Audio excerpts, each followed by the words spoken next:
Lores Chica. Donnie Bailinan tinanong kung ang pagmamahal ba sa kanya ay distraction?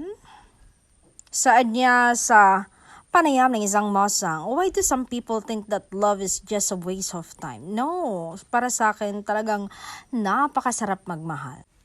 Lalong-lalo na nang nakilala ko si Belle. Pero may mga tao talaga na kapag pagmamahal na ang usapan, hindi interesado ang iba.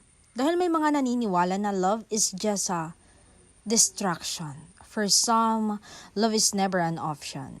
Prioritizing themselves over being in love, choosing a career over love, is it wrong? Of course not. It is a choice.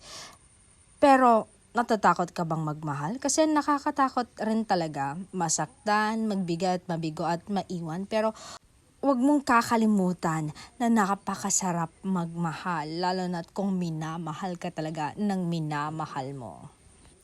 And alam mo yon, naniniwala ko sa kasabihang love is a distraction when it makes you someone you're not. But when it helps you become a better version of yourself, can you still say that love is just a distraction?